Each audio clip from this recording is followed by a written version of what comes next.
Hi guys, আমি সানা। তো আমি আমার চ্যানেলটা অনেকদিন আগে খুলেছিলাম, বাট কোনো ভিডিও দিতে পারিনি। বাট আমার হাজব্যান্ডের ইন্সপিরেশনে আমি আবার করে ভিডিও দেওয়া শুরু করছি। সো আজকে আমার ফার্স্ট ভিডিও আসবে, অ্যান্ড এই চ্যানেলে আরও অনেক অনেক বিভিন্ন ধরনের ভিডিও আসবে যেটা আপনাদের এন্টারটেন করবে।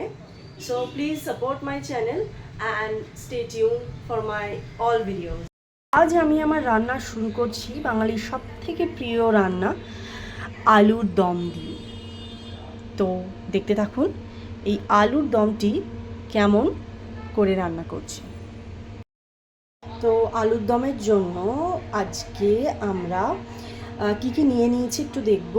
পেঁয়াজ এখানে একটু ফাইনলি চপড, এখানে ডুমো ডুমো করে কাটা যেটাকে বলে, আদা, রসুন chop, Lanka, tomato and capsicum আমি যে কোনো পেঁয়াজ রসুনের রান্নাতেই দিই, বিকজ এটা ভীষণ ফ্লেভারফুল।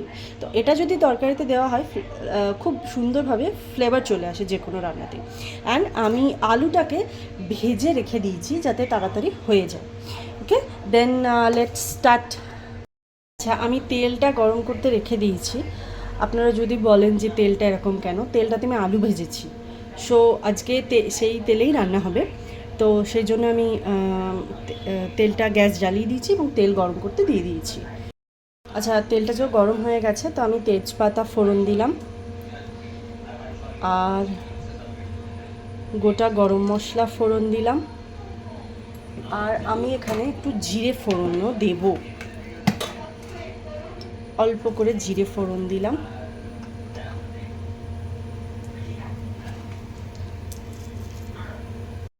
এবার একটু পেঁয়াজ ফোড়ন দেব।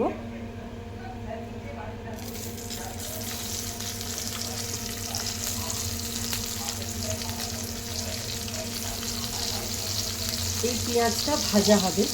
তো আমি আপনাদের দেখিয়েছি যে কী কী জিনিস আমি কেটে রেখেছি: পেঁয়াজ, আদা, রসুন, কাঁচা লঙ্কা, আর ক্যাপসিকাম আর টমেটো। আমি এগুলো পেস্ট করে আনি, ততক্ষণ পেঁয়াজটা ভাজা হোক। আচ্ছা, আমি এখানে একটু রসুনও দিয়ে দিই, এতে ফ্লেভার ভালো হয়। অ্যান্ড এক কুচি আমি কাঁচা লঙ্কাও দিয়ে দিলাম। পেঁয়াজটা হালকা ভাজা হয়ে গেছে, আমি এখানে ক্যাপসিকামগুলো দিয়ে দেবো।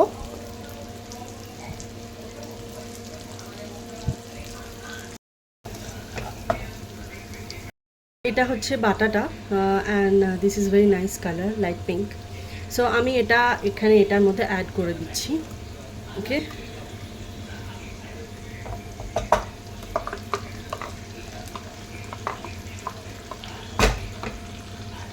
এটা আমি একটুখানি নেড়ে নেবো। গ্যাসটাকে একটু মিডিয়াম ফ্লেমে রেখে আমি এটাকে ভালো করে নেড়ে নেবো। ঠিক আছে, আমি যে মশলাগুলো এরপর অ্যাড করব, ওইগুলো আমি একটু এটা নেড়ে নেওয়ার পরেই অ্যাড করব, কারণ মশলাগুলো একটু তাড়াতাড়ি রান্না হয়ে যাবে।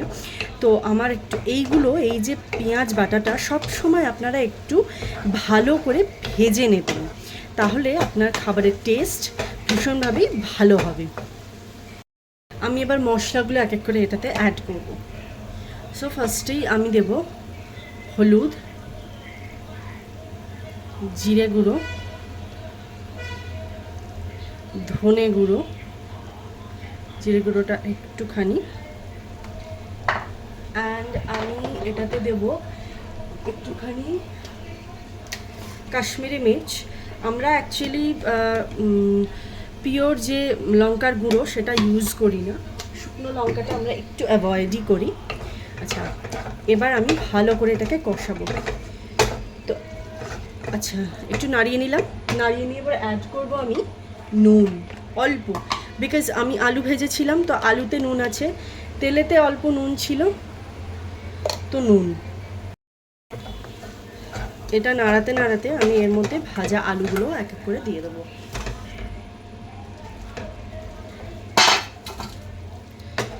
আলুগুলো আমার স্টিলের বাটিতে রাখা ছিল, সো সেই জন্য আমার এখানে আওয়াজ হয়েছে। সো আমি এটাকে খুব ভালো করে একটু মিশিয়ে নেব, মানে কষানো যাকে বলে, আমি একটু ভালো করে এটা কষিয়ে নেব। এখানে কি সুন্দর দেখুন, এটা কি সুন্দর মাখা মাখা একেবারে হয়ে গেছে। তো আমি এটাতে একটু জল অ্যাড করব, বিকজ আমি তখন আলুটা জাস্ট ভেজেছিলাম, সেদ্ধ করিনি। তো আমি এখানে একটু জল অ্যাড করে দিচ্ছি। অ্যান্ড আমি যে বাটনাটা বেটেছিলাম সেই মশলা ধোয়া জলটাও আমি এটাতে অ্যাড করে দেব। আমি জল দিয়ে দিয়েছি, এটাতে আমি একটু ঢাকা দিয়ে একটু মিডিয়াম টু লো ফ্লোয়ে রেখে একটুখানি আমি এটাকে ফুটতে দেব, যাতে ভালো করে খুব সুন্দরভাবে এটা ফোটে। ঢাকাটা দিয়ে দিচ্ছি, দিয়ে এটা এখন ফুটুক, একটু ভালো করে ফুটে গেলে দেন আমি আবার আসছি। আচ্ছা, আমি ঢাকনাটা এবার খুলবো, খুলে দেখব। প্রায় 15 মিনিট মতো আমি আলুটাকে সেদ্ধ করেছি, অ্যান্ড আলুটা অনেকটাই সেদ্ধ হয়ে গেছে।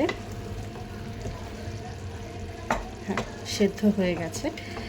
আচ্ছা, আমি এর গ্রেভিটা এইরকমই রাখবো, না এর থেকে বেশি বেশি করব না কম করব। তো আমি এর মধ্যে আর অ্যাড করব হচ্ছে একটু গরম মশলা, শাহি গরম মশলা, যেটা এর টেস্টটাকে আরও বাড়িয়ে দেবে। অ্যান্ড আরেকটা জিনিসও আমি এটাতে অ্যাড করব, সেটা হলো কসৌরি মেথি। তাহলে কেমন লাগলো আজকের আলুর দমের রেসিপি, আপনারা কিন্তু অবশ্যই আমাকে জানাবেন।